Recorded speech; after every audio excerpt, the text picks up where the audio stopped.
또 이제 벌써 10번째 강의 시간입니다. 예수님 때까지 왔습니다. 예수님 하면은 너무나 그 많은 참 생각을 하게 하는 거죠. 왜냐하면은 인류의 구세주로 오셨다. 4대 성인들 중에 예수님이 한 분이 들어가지만 우리들은 결단코 예수님은 성인이 아니라 메시아다 이렇게 정의하는 거 아닙니까? 성인하고 메시아의 차이점이 뭐냐 할 때 성인은 원죄가 있게 태어나고 메시아는 원죄 없는 분이시다. 그런 측면에서 성인과 메시아의 차이점을 구분하는 거 아닙니까? 그래서 우리를 올바른 길로 인도하는 것은 스승도 인도할 수가 있고 누구도 좋은 스승만 만나도 올바른 길로 인도할 수 있지만 원죄 청산의 의미는 메시아밖에 없다라는 의미에서 예수님 노정은 그야말로 참 우리에게 있어서는 깊이 있는 이해가 필요한 노정입니다.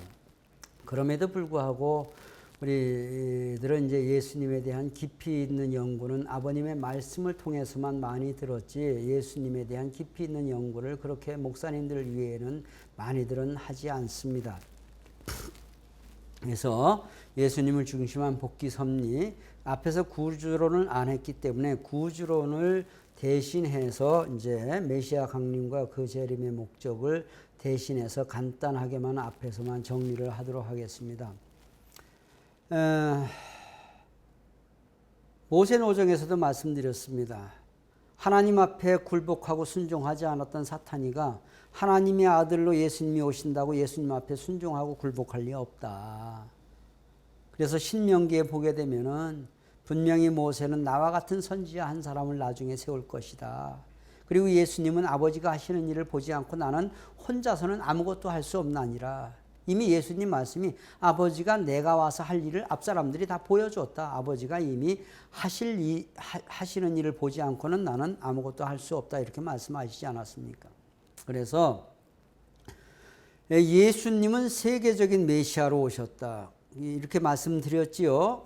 야곱은 가정적인 사탄 굴복의 본보기 노정을 걸었고 모세는 민족적인 사탄 굴복의 본보기 노정을 걸었고 그리고 예수님은 인류의 구세주로 오신 분이기 때문에 세계적인 가나안 복귀 노정을 걷지 않습니까?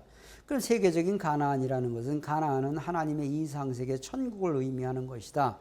이스라엘 민족들에게 있어서 가나안이라는 것은 국지적인 땅을 의미할 수도 있지만 예수님은 어느 한 국지적인 땅을 의미하는 것이 아니라 이 지구성 전체를 의미한다고 봐도 될 것입니다. 믿음의 기대, 예수님을 메시아로 막기 위한 이건 메시아를 위한 기대를 세우는 것이죠. 메시아를 막기 위한 기대가 두 가지인데 믿음의 기대와 실체 기대인데 믿음의 기대의 중심 인물은 누구냐? 이 성경에서는 세례 요한으로 나옵니다. 세례 요한은 엘리야의 대신 사명자입니다. 엘리야는 예수님이 오시기 900년 전에 이스라엘이 남북 왕조로 갈라졌을 때 남조 유다에서 태어나서 북조 이스라엘에 가서 이스라엘의 회개를 외치던 그런 대신 사명자가 엘리야죠. 특별 사명자가 엘리야입니다. 그래서 그 엘리야의 사명을 가지고 오신 분이 세례 요한입니다. 그래서 많은 사람들은 바로 너희들이 즐겨받을진대 오리란 이 사람이 바로 누구냐? 세례 요한이다. 세례 요한은 그래서 엘리야의 재림자라는 것을 말하고 있습니다. 예수님의 직접적인 증언이기도 합니다. 그리고 엘리야는 주의 길을 곧게 하기 위해서 종신토록 주님을 모시고 섬겨야 한다라고 말을 하죠. 엘리야의 아버지 세례 요한은 아버지가 어머니가 엘리사벳, 아버지가 사가리아죠. 대제사장 집의 아들입니다. 늦둥이 아들입니다. 그런데 그 아들을 안아서 키우면서 무엇이라고 이야기를 했느냐 하면 너는 엘리야의 심령과 능력으로 온 자다. 너는 종신토록 주님을 모시고 섬겨야 할 자다 하면서 성결과 의로서 주님을 모시고 섬겨야 할 자가 내 사명이라고 세례 요한의 아버지 어머니 엘리사벳과 사가리아는 그 아들에게 그 사명을 알려줍니다. 그리고 이 훌륭한 세례 요한은 민족의 지도자로 나타났기 때문에 많은 사람들이 요한이가 메시아가 아닌가 오인할 정도로다가 훌륭한 차세대의 지도자로서 부각하게 됩니다. 민족의 지도자로 부각한 사람, 엘리야의 재림 사명자의 사명을 가지고 온 분이 바로 세례 요한입니다.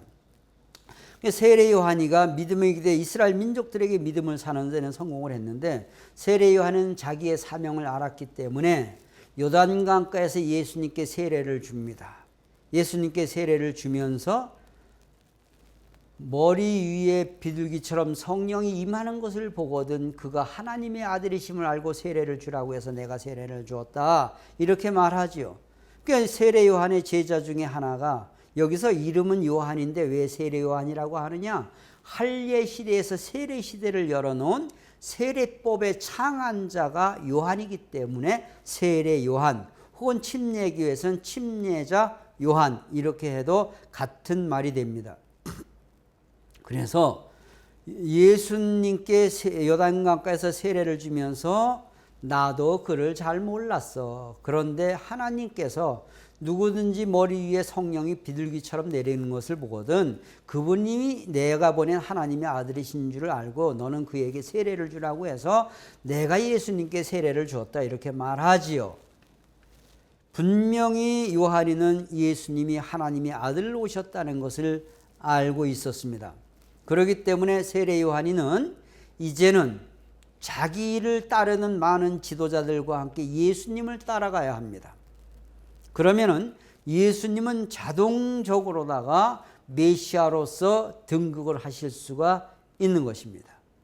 그런데 가만히 생각을 해보니까 내가 분명히 예수님을 하나님의 아들로 증거는 했는데 행색을 보아하니 나를 따라다니는 지도자들은 최고의 이스라엘 민족의 지도자고 최고의 랍비들이 따라다니는데 예수님을 따라다니는 사람들은 그야말로 블루칼라였단 말이에요.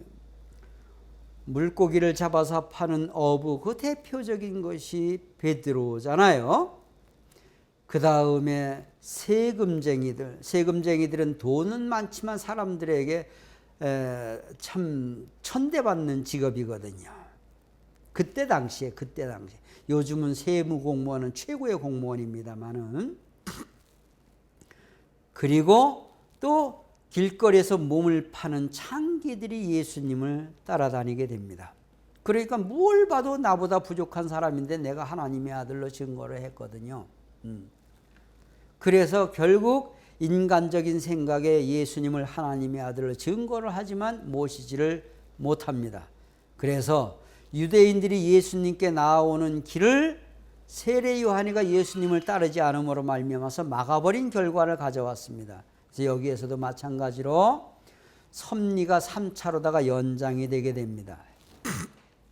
그래서 이제 하나님의 아들로 오신 예수님께서 메시아로 등극을 하셔야 되는데 그거를 준비해야 할 요한이가 책임을 못함으로 말미암아서 요한을 대신해서 자기를 메시아로 모실 수 있는 사람이 없으니까 예수님이 스스로 자기가 인간 대표자 요한으로 내려가 가지고 그 사명을 다하는 것입니다. 그래서 믿음의 기대를 누가 세우느냐? 세례 요한의 입장을 대신해서 예수님이 땅으로 내려오시는 것이죠. 쉽게 말하면.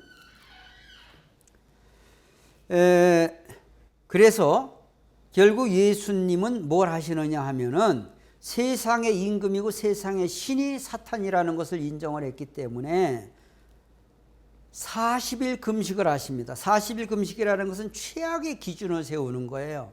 40일 금식을 하신 터전 위에서 사탄 앞에 3대 시험을 받으러 가시는 장면이 나오잖아요. 사탄 앞에 3대 시험을 받으러 가시는 거예요. 그래서 하나님의 아들로 오신 예수님께서 어찌하여 40일 금식과 3대 시험을 사탄 앞에 당하셔야 되느냐? 이것은 세례 요한이 앞에서 책임을 못했고 근본적으로 모세 노정에 있어서는 모세가 반석을 2번 침으로 말미암아서 예수님이 오셔서 사탄에게 해받으실 것을 보여주는 먼 원인이 되었던 것입니다. 이미 3대 시험을 당하시는 것은 예수님도 세상의 주인이 사탄이다 하는 것을 인정을 하신 것입니다. 그리고 그것을 내가 뺏어야 되니까 최악의 상황에서 내가 그것을 찾아가지고 오겠다라는 것이지요. 그래서 하나님의 입장에서 볼 때는 3대 축복을 복귀하기 위한 조건이 어떻든지 예수님을 최악의 상황에서 사탄에게 시험을 받고 승리하게 하는 과정을 걷게 되는 것입니다. 아까 요단강가에서 예수님이 세례를 받으실 때 세례 요한의 제자들 중에 저분이 하나님의 아들이다. 그러니까 그럼 나는 그를 따라가도 되겠습니까? 그랬더니 그래, 그를 따라가는 너에게는 복이 있을 것이다. 그래서 세례 요한의 제자였다가 12제자 중에 하나인 예수님의 제자가 된 사람이 안드레아라는 사람입니다. 대표적으로 거기에 한두 사람 더 따라오게 됩니다만은 결국 믿음의 기대의 중심은 요한을 대신한 예수님께서 중심이 되어가지고 금식을 하시면서 사탄에게 시험을 받으시는데 금식이 끝나서 배가 그냥 줄을 대로 지른 예수님을 사탄이가 어디로 끌어가느냐 하면은 광야로 끌고 가죠. 광야로 끌고 가서 이렇게 말합니다. 네가 하나님의 아들이거든 하나님은 전지전능하지 않느냐. 내 아버지한테 부탁을 해서 돌이 떡이 되게 해서 내 줄인 배나 채우거라 이렇게 말하죠. 이게 물질에 대한 시험이지요. 우리도 이제 일반적으로 교회 다니면서 그런다면은 안 믿는 사람들이 교회 가면 떡을 주냐 밥을 주냐 뭐하러 교회 다니느냐 이런 사람들도 있지 않습니까? 배고픈 사람에게 있어서 돌이 떡이 되게 해서 떡이나 먹지 뭐하러 네가 그 하나님의 아들 같은 거 하려고 하느냐 이렇게 시험하는 거예요. 예수님께서 뭐라고 하느냐. 네가 뭘 몰라도 한참 모르는구나 이놈아. 사람은 떡으로만 사는 게 아니다. 하나님의 말씀으로 살아야 될지니라. 그러니까 메시아하고 인간하고 다른 점은 뭐냐. 메시아는 말씀의 실체로 오신 분이에요. 예수님은 말씀의 실체이시고 타락한 인간은 그 말씀을 받아서 실천하는 것이지 우리는 말씀이 없잖아요. 네. 그래서 말씀의 실체로 온 로고스의 이성 실체 이렇게 말하지 어려운 말로 말씀의 실체로 하나님의 아들로 나 자신의 정체성을 완전히 사탄 앞에 공인받겠다는 것이 하나님의 말씀으로 살아야 된다. 떡으로만 사는 게 아니다. 이렇게 준엄하게 사탄을 꾸짖고 있습니다. 그래서 제일 축복 복귀의 조건을 세우게 됩니다. 그래서 예수님은 성전의 주인으로 나타나십니다. 우리 분명히 말씀드리는 것은 뭐냐 하면은요. 우리 원리에서는 성전을 예배당 건물을 성전이라고 하는 것이 아니라 사람을 성전이라고 합니다. 성경에도 성전은 사람을 성전이라고 말합니다. 그래서 그리고 예배 보는 곳은 다분히 예배당하고 우리가 처음서부터 예배당이라는 말을 썼지요. 그리고 이제 교회 무슨 본부교회 무슨 교회 안에 무슨 이제 소회의실 대회의실 이렇게 말합니다만 예배를 보는 것은 예배당. 그 다음에 또 하나는 성전은 사람이 성전이라고 하는 것이 성경의 일관된 주장이라는 것을 말씀을 드립니다. 그러니까 우리가 예수를 믿는다고 예배당만 교회만 지어놓게 되면은 사람들이 모이잖아요. 그래서 거기는 성전의 주인이신 예수님이 계시기 때문에 그렇다 이렇게 이제 이야기를 하는데 우리 마음속에 주님을 모시고 참부모님을 모시면 우리가 성전이 된다. 너희가 하나님의 성전인 것과 하나님의 성령이 너희 안에 거하는 것을 알지를 못하느냐? 요한복음 14장에 거듭 나오는 거예요. 너희가 하나님의 성전인 것과 이렇게 말하지요. 그래서 제일 축복 복귀 개성 완성해서 성전의 주인 된 제일 축복 복귀의 조건을 세우십니다. 성전의 주인 된 예수님을 어디로 끌고 가느냐 사탄이는 성전 꼭대기로 끌고 가요. 예루살렘 성전 꼭대기로 가장 높은 성전 꼭대기로 끌고 가서 네가 하나님의 아들이면 거기서 뛰어내려 봐라. 네 주 하나님께서 안전하게 받쳐주실 것이라 이렇게 말하지요. 이건 오기 시험이라고 볼 수가 있어요. 그러니까 뭐라고 하느냐. 주 너의 하나님을 시험치 말라. 성전의 주인 자격이 있는 내가 이 집의 주인은 난데 내가 뛰어내리든 여기에 있든 그럼 내가 할 일이지 네 명 따라 내가 살게 되어 있지는 않다 이놈아. 그래서 성전의 주인인 나를 네가 시험할 것이 아니다. 내가 내 집에서 내 마음대로 했는데 네가 하라 말라 할 이유가 없다라는 말이죠. 그래서 제2축복 복귀의 조건, 이건 제2축복은 뭐냐? 자녀 번식이에요. 그래서 우리가 예배당만 지어놓으면, 성전만 교회만 지어놓으면 작든 크든 많든 적든 사람들이 예배 보러 나오지 않습니까? 그래서 자녀 번식의 기준을 갖추는 거예요. 지금 현재 성전의 주인 되신 예수님 앞에 예배 보러 나오는 전 인류가 몇십억이 되지 않습니까? 그분들이 다 예수님의 제자들이고 예수님의 자녀들이 아니냐 그 말이에요. 예. 그래서 자녀 번식의 기준을 완전히 갖추었다. 그리고 예수님을 산 꼭대기로, 성경에서는 만상 만물이 다 보이는 산 꼭대기라고 말합니다. 이런 산은 없습니다. 이 3대 시험은 다분히 영적인 시험이지, 육신을 끌고 다니면서 광야를 끌고 가고 성전 꼭대기를 끌고 가고 산 꼭대기에 무슨 등산을 하러 가겠습니까? 그런 것이 아니고 다분히 영적인 시험이라는 것을 여러분들이 이해하시면서, 산 꼭대기에 모든 만상 만물의 부귀영화가 다 보이는 곳에 예수님을 끌어다 놓고, 저 세상의 부귀영화 모든 만물들을 네가 너한테 다 줄 테니까 너는 나한테 한 번만 절하라, 한 번만 경배하면은 저 세상 것은 너에게 다 주겠다, 이렇게 말하죠. 그러니까 여기에서 예수님께서 사탄에게 뭐라고 하시느냐? 순서가 잘못됐다 이놈아. 나는 하나님의 아들로 왔지 않느냐? 경배는 네가 나에게 해야지 내가 너에게 할 게 아니다. 촌수가 잘못됐다. 그래서 하나님께 경배하고 다만 하나님을 섬겨야 할 자가 네가 아니냐? 근데 네가 왜 그 꼴이 되었느냐? 이렇게 사탄이를 나무라게 되시지요.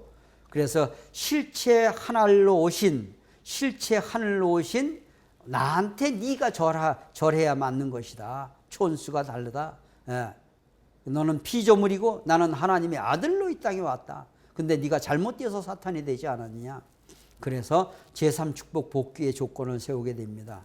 그래서 모든 만물을 그리스도의 발 아래 두셨다. 이것이 고린도전서에 나오는 내용입니다. 그래서 예수님은 당신 이름으로 땅 한 평, 집 한 채 등기된 게 없지만 세상의 주인은 예수님이십니다. 왜? 하나님의 아들이시기 때문에. 하나님이 창조한 세상은 하나님의 아들이 주인이고 우리는 다만 그것을 빌렸을 뿐이지요. 그래서 결국 사탄이가 예수님 곁을 떠납니다. 사탄 분립에 성공을 하고 이제 자타가 공인하는 메시아로서의 첫 번째 음성이 뭐냐? 회개하라, 천국이 가까웠다. 이제 내가 사탄 앞에 승리했으니 이 세상을 천국을 만들 수 있는 중요한 조건을 갖추었다. 그러면서 회개하라, 천국이 가까웠다. 이렇게 메시아로서의 첫 번째 음성이 회개운동을 펼치시게 됩니다. 그래서 믿음의 기대에 이제 성공을 하시고 세례 요한을 대신해서 메시아로서 당당하게 사탄 앞에 공인받는 입장에서 이제 예수님께서 만인들 앞에 나아갈 수가 있는 길이 열리는 거예요. 그래서 예수님은 이제 하나님의 아들로서 우리의 부모 되신 분으로서 당당하게 절대 아벨의 자리를 굳히고 나타나시는 것이죠.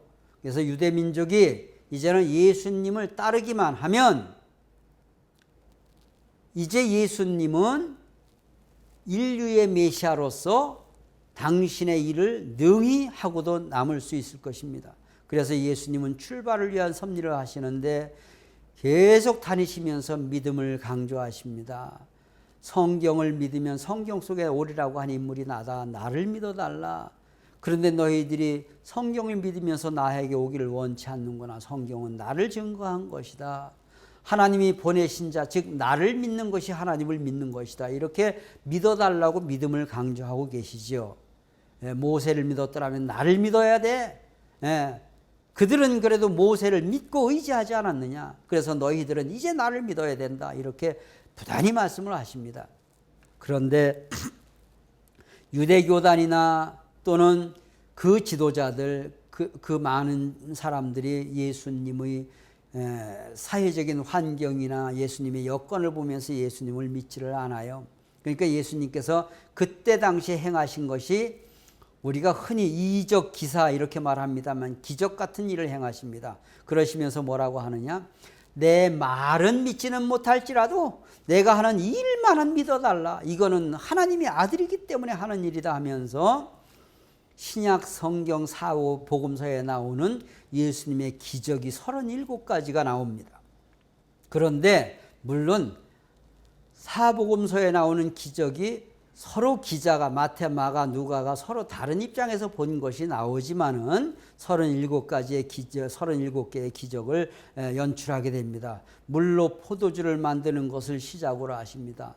귀신 들린 자 귀신을 쫓아내고 문둥병자, 중풍병자, 그 다음에 피를 흘리고 다니는 질질 피를 흘리고 다니는 혈루병자를 고치고 한 번만 예수님 옷깃을 만져도 내 몸이 낫겠다라고 하는 그 믿음이 있었잖아요. 이게 예수님은 뭐라고 했느냐? 내가 네 병을 고쳐준 것이 아니라 네 믿음이 너를 낫게 했다. 네 믿음이 너를 고쳤다. 이렇게 말씀하시지요. 죽은 자를 살리는 장면이 나오게 됩니다. 그래서 백부장의 아들을 살리고 과부의 아들 야이로의 딸을 살리는 여러 장면들이 이제 나오게 되지요. 그리고 고창병자, 귀머거리, 봉어리 이런 사람들도 고치는 장면이 나오고요. 그 다음에 여러분들이 너무나 잘 아시는 떡 5개 하고 고기 2마리 가지고 5,000명을 먹이고 12광주리가 남아서 지금도 그것이 남았는지는 모르겠습니다만은 이것이 이스라엘의 기적 같은 기독교회의 기적으로다가 지금도 자리 잡고 있습니다. 그리고 예수님이 마지막 기적이 마태복음에 보게 되면 무리를 걸으시는 장면이 나오잖아요. 무리를 걸으시는 장면에 나오는데 예수님의 제일 수제자였던 베드로가 뭐라고 하느냐? 저도 걷겠습니다 하고 따라 걷다가 물속으로 빠져버립니다. 예수님이 건져주면서 믿음이 적은 자여 어찌하여 의심하느냐 그렇게 말합니다. 이건 믿음이 적어서 빠진 것입니까? 아니면 자연현상입니까? 그래서 그런 의미에서 이런 기적 같은 일들을 행하시면서 너희들이 모세를 믿었던 것처럼 나를 믿어달라고 강조로 하십니다. 그래도 유대교 지도자들은 예수를 믿지 못합니다. 그러니까 예수님은 유대인들이 이렇게 봅니다. 바알세불 귀신의 왕이 접했다. 마귀의 왕이다. 사탄의 괴수다. 그러면서 예수님이 보기만 하면 돌로 치려고 하고 침을 뱉고 그래서 한때는 갈릴리 해변을 혼자 걸으시고 산길을 걸으시면서 사람들을 피해 다니시는 경우가 참 많이 있었습니다. 그리고 예수님께 이렇게 말합니다. 이 하나님 앞에 저주받은 놈들이다. 저 율법도 모르면서 저렇게 무슨 지도자라고 돌아다니고 있다. 그러면서 예수님은 하나님의 저주받은 놈이라고 하는 얘기까지 합니다. 그래서 예수님은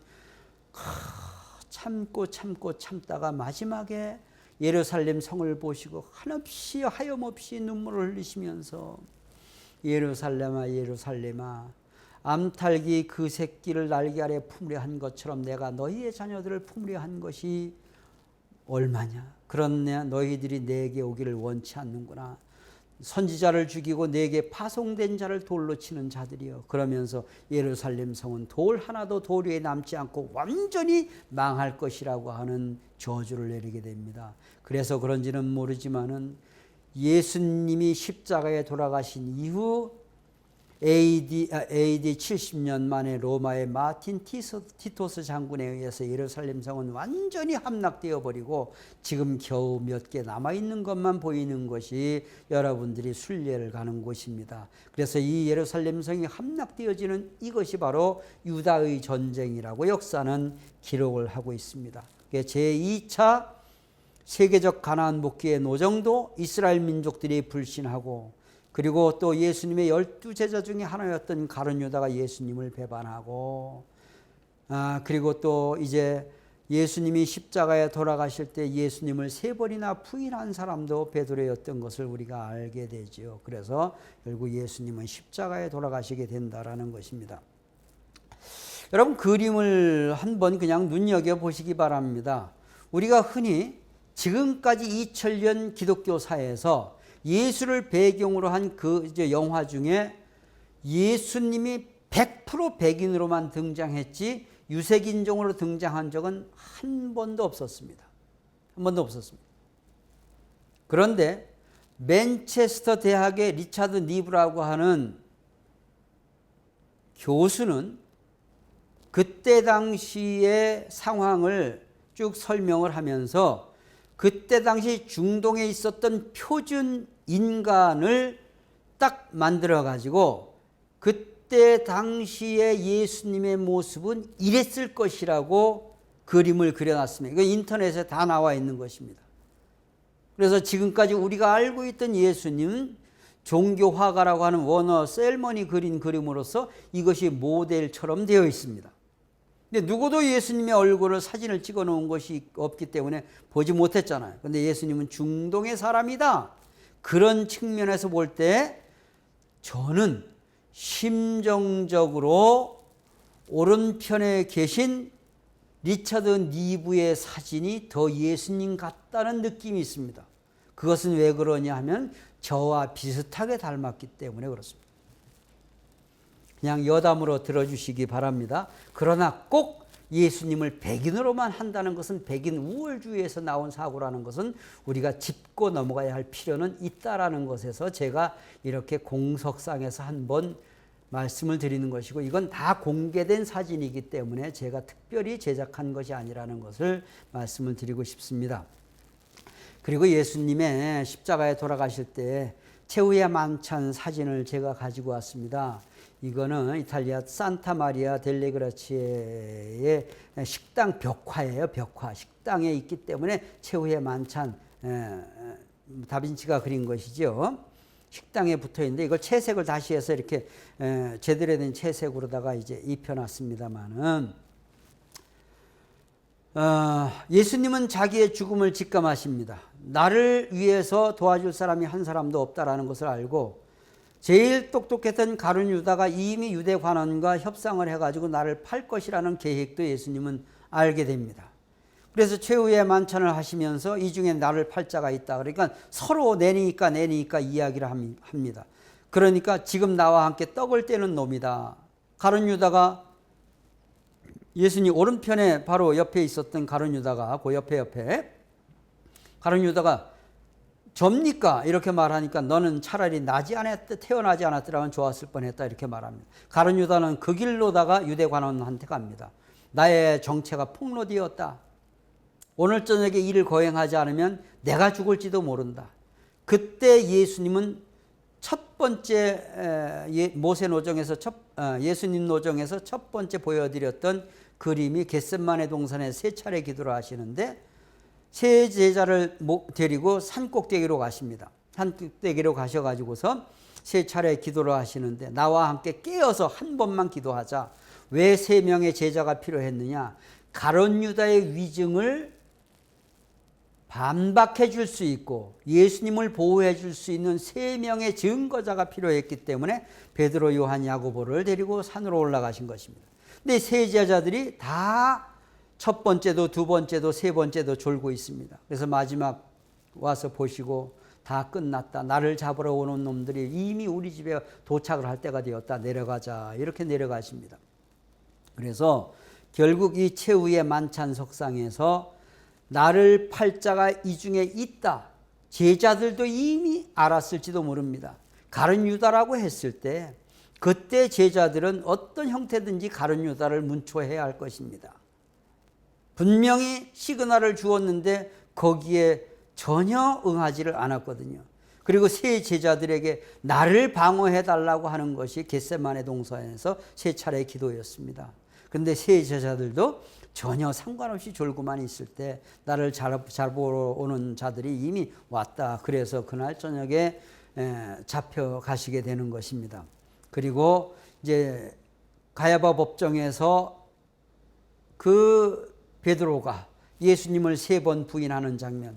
너는 나를 세 번 부인하기 전에 새벽 달기 울 것이다. 그리고 세 번을 부인하고 갈 때 가야바 법정에 달기 세 번 꽂기어 울고 하는 장면을 보게 됩니다.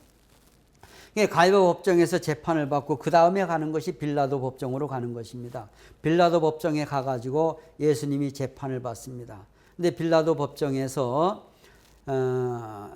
이제 뭐 학자들이 다 연구한 것이지만 가야바 법정에서 1, 2, 3심이고 빌라도 법정에서 1, 2, 3, 3심까지 받으시는데 마지막 재판 때 빌라도 로마에서 파견된 총독이 의인이었던 것 같습니다. 총독 부인의 꿈에 나타납니다. 꿈에 내일 남편이 재판을 하는데 내일 남편이 재판하는 그 예수님을 무죄 석방하라. 예수님은 죄가 없는 분이다. 이렇게 말합니다.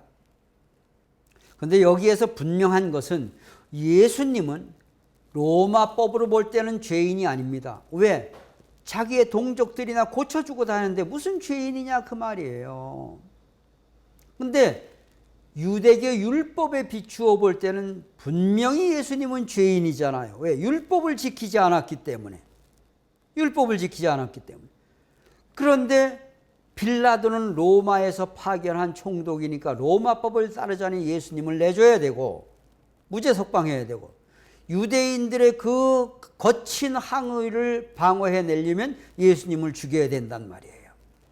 그런데 아니나 다를까 자기도 좀 마음이 찜찜했는데 부인이 이 얘기를 하니까 그때 그래 그러면 오늘 내가 무죄 석방을 시키겠다 이렇게 말합니다. 그래서 나는 이 사람에게서 죄를 찾지 못한다 하고 이 죄는 너희와 네 후손들이 갚으라고 하면서 유대교 제사장들에게 예수님을 넘겨주는 장면이 나오게 됩니다. 그래서 예수님은 십자가에 달리셨다가 내려지시는 장면들이 그림으로 보게 되는 것입니다. 그래서 예수님은 십자가에 돌아가시게 됩니다. 우리가 말할 때 억울하게 십자가에 돌아가셨다 하는데 하나님의 아들로 오신 예수님을 몰라봤기 때문에 유대인들의 무지와 불신이 섭리에 대한 몰이해가 예수님을 십자가에 돌아가시게 한 것이지요. 마찬가지로 우리에게 있어서도 어떤 일이 있어도 우리 참부모님의 메시아성에 대한 굳건한 믿음이 없이는 우리는 살아갈 수가 없다는 내용입니다.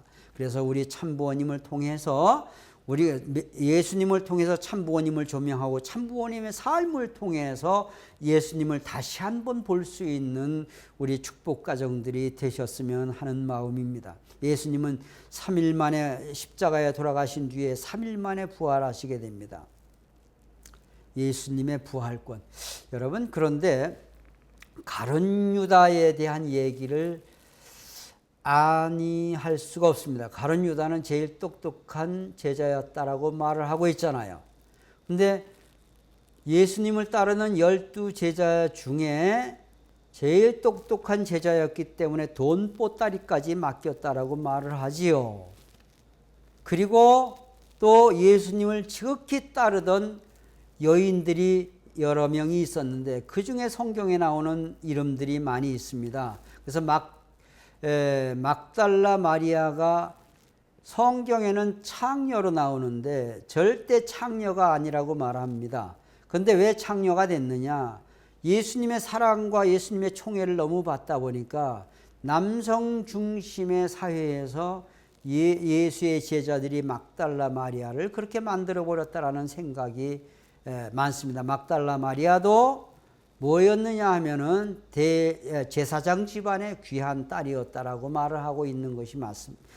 그런 뭐라 그럴까요? 신학자들이 많이 있습니다. 그래서 막달라 마리아가 예수를 지극정성으로 모시고 밥을 하고 따라다니니까 그 막달라 마리아를 제일 사랑했던 사람이 가룟 유다라고 말을 하지요. 그래서 공금을 가지고 선물까지 사고 향수까지 사다 주었는데도 결국 예수가 보는 앞에서 그 향수의 뚜껑을 열어가지고 예수의 발을 씻는 장면이 성경에 나오는 장면이 보게 되지요. 그래서 가룟 유다는 생각을 하게 됩니다. 아하, 예수가 있는 한은 저 여인은 내 것이 될 수 없다. 그리고 예수는 우리가 계속 따라봐도 뭐 사실 로마의 식민지가 이스라엘이었습니다. 그래서 메시아 하는 것은 무슨 하나님의 왕권을 가지고 오는 것이 아니라 식민지로부터의 해방자 또는 독립운동가 이런 형태를 보았는데 예수님은 무슨 총을 준비하고 군대를 준비하는 것이 아니라 계속 병이나 고치고 다니면서 나라하고는 상관이 없는 일을 하는 것 같다라는 것이죠. 그래서 머리가 똑똑했던 사람들은 예수님은 독립운동을 할 자질이 안 되는구나 하는 생각도 하게 되었다라는 말을 하고 있습니다. 그러니까 하나님의 아들과 그리고 로마로부터의 이스라엘 민족들을 해방시켜줄 독립운동가의 그 개념 정리를 못했던 거라고 볼 수가 있습니다. 그래서 예수님은 어떻든지 십자가에 돌아가시게 됩니다. 그래서 빌라도는 법정에서 바라바를 죽이려고 했지만 바라바를 살리고 예수를 죽여라. 그래서 결국 예수님은 십자가에 돌아가시게 됩니다. 돌아가신 뒤에 3일 만에 예수님이 부활하십니다. 그래서 예수의 제자들이 전부 다 흩어지잖아요. 흩어져서 뿔뿔이 흩어졌는데 마가의 다락방에도 가고 고향 땅으로다가도 가고 뭐 이렇게 전부 다 흩어졌는데 예수님이 제자들에게 나타나시죠. 마가의 다락방에 나타나가지고 결국 당신 누구요? 그러니까 나는 너희의 주님이다. 깜짝 놀래가지고 보니까 예수란 말입니다. 그래서 진짜 십자가에 돌아가신 예수님입니까? 한번 보여주십시오. 그러니까 허리에 창으로 찔려서 돌아가셨거든요. 그러니까 허리에 창으로 찔린 자국까지 보여주면서 이렇게 말씀하시죠. 그래서 이것을 성경을 글자 그대로 믿는 사람들은 봐라 예수님은 육신으로 부활했지 않느냐 이렇게 이제 말씀들을 하고 계시는 것입니다.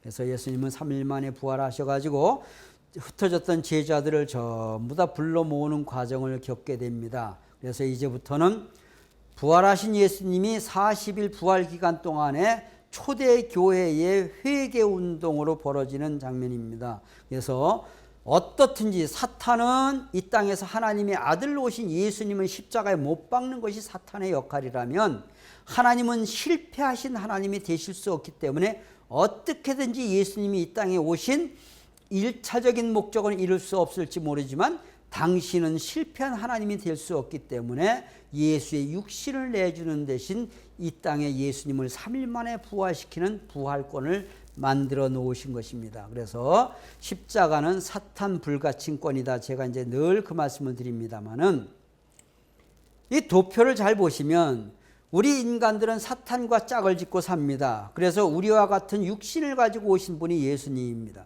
우리는 그래서 사탄과의 관계를 완전히 단절하고 예수님과 하나가 되어서 하나님의 뜻을 이루어야 되는데 사탄이는 어떻게 해서라도 예수님의 육신을 거두어가는 것이 사탄의 목적이거든요. 최종적으로 예수를 그렇게 믿었던 베드로까지도 예수를 버리고 도망가잖아요. 그래서 예수님이 십자가에 달리셨거든요. 예수를 대신해서 죽어줄 수 있는 한 사람을 찾지 못했다는 것이 예수님의 한입니다. 예수님의 육신은 사탄 앞에 침범을 받았기 때문에 육신은 사탄에게 내어주고 하나님은 실패한 하나님이 되실 수 없기에 3일 만에 예수님을 부활시키시죠. 그래서 부활권은 사탄 불가침권이라는 것을 제가 늘 말씀을 드리는 것입니다. 그래서 예수님의 육체는 죽임을 받고 그랬어요. 베드로전서에 보게 되면 예수님의 육신은 죽임을 받았다라는 거예요. 그리고 영은 살리심을 얻으셨나니 이랬어요. 영은 살리심을 얻으셨다 이렇게 말합니다. 그래서 우리는 육신 쓰고 아무리 십자가를 믿어도 우리의 육신은 사탄 앞에 장례지내질 수밖에 없고 기독교에서는 아무리 예수를 믿어도 죽으면 천당 간다라는 얘기를 합니다. 영적인 구원을 이야기하는 거예요. 예수 믿고 육신 쓰고 지상 천국 이루자라는 기독교는 지금까지 있어 본 적이 없잖아요. 예수 믿고 죽어서 천당 가자. 항상 영적인 천국. 왜? 예수님은 영적인 구원의 길을 열어 놓으셨어요. 영적인 구원의 길을 열어 놓으셨다라고 제가 말씀드렸습니다. 그래서 사도 바울도 마음으로는 하나님의 법을 따르지만 육신은 사망의 법 가운데 사로잡혀 있는 것을 보는도다. 오호라 나는 곤고한 존재로다. 이렇게 말하죠. 그래서 우리는 지상에서 아무리 예수의 십자가를 믿고 예수님을 믿어도 영적인 구원을 가능케는 하지만 육신의 구원은 이룰 수가 없다는 것이 이것이 기독교회의 한계라고 하는 것을 여러분들이 아셔야 됩니다. 그래서 이게 뭐냐? 실패한 하나님이 되실 수 없다. 근데 이 사탄 세상에 와서 예수를 하나님의 아들로 육신 쓰고 목숨 내놓고 믿어주는 사람이 한 사람도 없었다. 그래서 예수님은 육신은 사탄이가 접수를 하고 십자가에, 그리고 십자가는 하나님의, 쉽게 말하면 십자가는 가장 괴로운 형틀이었습니다. 고대 바벨론에서부터 가장 인간을 참혹하게 죽이는 형태가 십자가형이었기 때문에 그렇습니다. 그래서 하나님은 실패한 하나님이 되실 수 없기에 3일 만에 예수님을 부활시키셨다라는 것이죠. 그래서 이렇게 보시면서 이제는 뭐냐 하면은 예수님께서 나타나시는데 무엇으로 나타나시느냐? 부활하신 예수님으로 나타나는 거예요. 지금 이게 무슨 말이냐 하면은 기독교에서 믿는 예수님은 십자가에 돌아가신 예수님을 믿는 게 아니라 3일 만에 부활하신 예수를 믿잖아요. 우리 주님 살아나셨다, 십자가에 돌아간 예수를 믿는다, 그런 기독교 하나도 없잖아요. 그래서 여기에서 이제 기독교인들이 예수님이 십자가에 돌아가셨다가 3일 만에 부활하심으로 놀라운 성령 운동이 벌어지게 되지요. 그리고 베드로가 고향으로 돌아갔는데 베드로를 찾는 장면을 다시 한번 보시면 고기 낚는 어부였습니다. 근데 예수님이 찾아가 가지고서 고기가 잘 낚이느냐 잘 안 낚입니다. 누구냐? 그러니까 보니까 예수님이란 말이에요. 그래서 저쪽으로 고기를 이제 처음에 찾으실 때는 고기 낚는 어부가 되지 말고 사람 낚는 어부가 되라. 그리고 다시 가셔가지고서 이제 베드로하고 같이 이제 베드로를 찾아오시는 장면이 나오게 되잖아요. 그래서 베드로가 이제 마지막으로 충성맹세를 합니다. 예수님께 충성맹세를 하고 이제 죽어도 예수님을 버리지 않겠습니다. 왜? 가야바 법정에서 3번 예수님을 부인했거든요. 그래서 베드로는 그야말로 얼마나 많은 전도를 하면서 눈물을 흘리면서 부흥 역사가 왔는지, 베드로가 한 번 설교를 하면 3,000명, 5,000명이 회개하는 회개의 역사가 벌어지게 됩니다. 그리고 전혀 예수를 모르고 유대 관원 중에 하나였던 또 사도 바울이라는 사람도 이제는 그 예수님의 수제자가 되어가지고 예수님이 부활하신 뒤에 예수님을 따르는 사람 중에 최고의 전도자가 사도 바울이 아닙니까? 이들은 다니는 데마다 사도 바울은 천막을 치고 사람들을 모으면서 성령 운동을 일으켰던 것이 사도 바울입니다. 그래서 지금 현재 십자가에 돌아가신 예수를 살린 것은 하나님의 능력으로 3일 만에 부활하셨다라고 말하지만 베드로하고 사도 바울이 예수를 살린 것입니다. 그들이 초대교회의 기적 같은 성령운동을 벌였기 때문에 예수님이 지금까지 살아 계셨지, 베드로하고 사도 바울이 없었더라면 절대 예수는 십자가에 돌아가시는 것으로 끝났을 것입니다. 그래서 그런 의미에서 우리가 해야 할 일이 자명해졌다. 우리가 외치지 않으면 참부원님을 영원히 역사 속에 메시아로서 증거할 수 있는 사람이 없다라고 하는 말씀을 드리는 것입니다. 그리고 엄청난 콜로세움에서의 비극적인 그 죽임들을 당하면서도 믿음을 잃지 않았습니다. 그래서 엄청난 세계적인 성령 운동에 의해서 초대교회가 탄생하게 됩니다. 그래서 이제 메시아를 막기 위해서 12제자 중에 가룟 유다가 예수를 배반했거든요. 그래서 심지를 뽑아가지고 마띠아를 12제자의 하나로 세우게 되고, 세계적인 이제 성령 운동이 일어나면서 기독교 문화권이 만들어지게 됩니다. 그래서 이제 예수님은 우리가 자타가 공인하는 인류의 메시아로 당당하게 나서신 것입니다. 누구 덕분에? 초대교회, 초대 성령운동, 그리고 그때 당시에 성령운동을 주도했던 베드로하고 사도 바울 덕분에.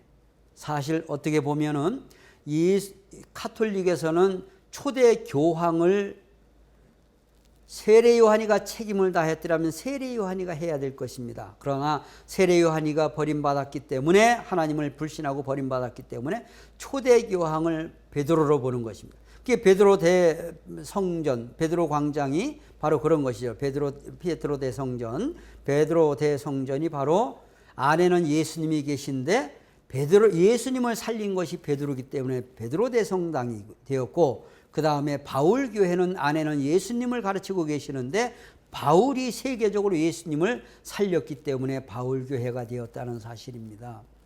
그래서 그런 의미에서 이제 세계적인 복음을 전파하는데 초대교회가 엄청난 성공을 합니다. 그런데 마지막으로 무엇이라고 했느냐? 계시록의 마지막 22장에서는 주 예수여 속히 오시옵소서.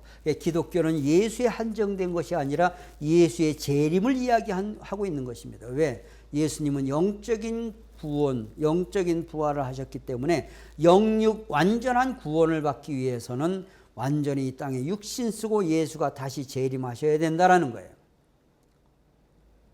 만에 하나 세례 요한이가 사명을 다했더라면은 예수님은 고난당하지 않습니다. 마찬가지로 지금 현재도 기독교인들이 책임을 다한다면은 오시는 재림 주님이 고난당하지 않습니다. 그러나 기독교인들이 책임을 다하지 못할 때는 하나님은 다시 다른 세력을, 다른 단체를 통해서 재림 주님을 맞이할 준비를 하신다라는 것이죠. 이것은 마치 모세의 뒤를 이어서 여호수아가 가나안 땅에 입성했듯이 예수의 뒤를 이어서 재림 주님이 이 땅에 오셔서 하나님의 뜻을 이룰 것을 보여주는 실체적 사건으로 전개될 것이다 하는 말씀을 드리는 것입니다. 그런데 여기에서 우리가 이제 좀 간과해서는 안 될 부분, 재림 때, 쉽게 말하면 예수님, 제가 이제 2000년 주기설을 우리 성경에 나오잖아요. 아담부터 아브라함까지 상징적 동시성 시대 2000년, 아브라함부터 예수님까지 형상적 동시성 시대 2000년, 예수로부터 재림주님까지 실체적 동시성 시대 2000년. 이제 재림주님이 이 땅에 오실 시기가 지나고도 남았습니다.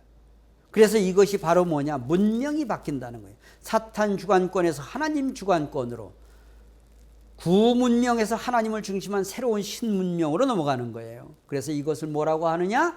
대개벽이다. 문명의 변화를 말하는 것입니다. 개벽이라는 것은 문명의 변화를 말하는 거란 말이에요.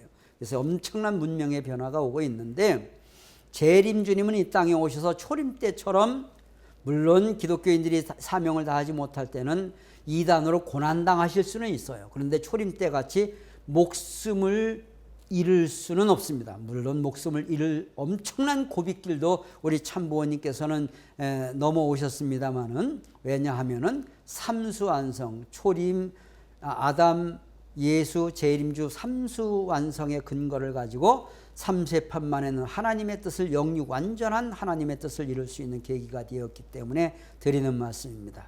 그리고 이 사회는 이미 군주사회에서 민주사회로 넘어오지 않았습니까? 여러분, 정치 제도 중에 어떻게 보면은 가장 피폐하고 가장 도덕적으로 잘못된 것이 민주주의일 수도 있어요. 자유는 만끽하지만 책임을 하지 않고 엄청난 사회의 모순을 안고 있는 것이 민주주의일 수도 있거든요. 근데 민주주의라고 하는 것은 주인이 누구라는 말이냐? 주인이 국민이라는 말인데, 백성이라는 말인데, 그 말은 뒤집어 놓고 말하면 주인의 자리를 비워 놓았다는 말이에요. 누가 오실 때까지? 메시아가 오실 때까지. 그래서 메시아는 하나님의 왕권을 끝까지 주장하시는 거예요. 하나님의 왕권이 성립되어야 된다. 왕권 수립을 이야기하시는 거예요. 왕권 수립은 민주주의 체제를 전복하는 것이 아니라 새로운 민주의 틀을 만들어 가지고 하나님의 뜻을 인간을 통해서 이루시겠다는 것이죠. 그래서 아버님의 마지막은 뭐냐면 내 이름으로 보고하라. 주님의 이름도 아니고 참부모의 이름도 아니고 네 이름으로 보고하는 시대를 열어놨다. 이게 바로 본체론 교육의 해답이 아닙니까? 이제 우리가 이 땅에 하나님의 나라를 이룰 때가 되었다. 이것이 하나님 해방, 인간 해방으로 우리에게 다가오는 것입니다. 그래서 기독교는 재림을 준비하는 종교지만 책임을 못할 때에는 어떻게 보면은 하늘 앞에 버림받을 수도 있다. 제가 첫 시간에 말씀드린 것이 뭐냐? 패스트 흑사병을 통해서 카톨릭의 권위가 땅에 떨어집니다. 이제 코로나를 통해서 무엇이 전개되어지느냐 하면은 모든 종교가 이제는 국민들로부터 신임을 잃게 됩니다. 대형 중심의 사회가 이제는 막을 내리고 가족 중심의 제도가 이제는 정착될 때가 되어간다라는 말씀을 드렸습니다. 그래서 그런 의미에서 이제는 코로나 이전과 코로나 이전의 신앙, 코로나 이전의 생활과 코로나 이후의 신앙, 코로나 이후의 생활은 좀 달라져야 되겠다라는 말씀을 제가 몇 번 드리고 있습니다. 그래서 예수님 노정이 보여준 교훈을 쭉 한번 여러분들이 보시면서 반드시 책임을 못하면 대신자를 세워서 하나님의 섭리를 진행하시지 하나님은 절대 손해보시는 분이 아니라는 것을 여러분들이 교제를 통해서 공부를 하시기 바랍니다. 그리고 사명이 큰 자는 시련도 크다. 시련을 이겨내면 큰 축복이 온다는 믿음을 가지시기 바라고 배반자, 배도자의 최후를 기억하면서 우리는 최후의 승리자로 남아질 수 있는 그런 우리 모든 축복 가정들이며 처음 강의를 들으시는 분들이 계시더라도 우리는 최후의 하늘 앞에 승리한 사람으로서 인생길을 살아야 되겠다라는 결심과 각오를 해주시는 이 시간 되시기를 바라며 안타까운 예수님의 죽음을 우리가 안타깝게만 생각할 것이 아니라 우리 손으로 이루어 드리겠다라는 그런 예수님이 하실 일, 참부모님이 하실 일을 우리 손으로 이루어 드리겠다라는 그런 강인한 마음이라도 한번 다잡는 그런 계기가 되었으면 하는 마음으로 예수님 노정에 대한 강의를 마감하겠습니다. 감사합니다.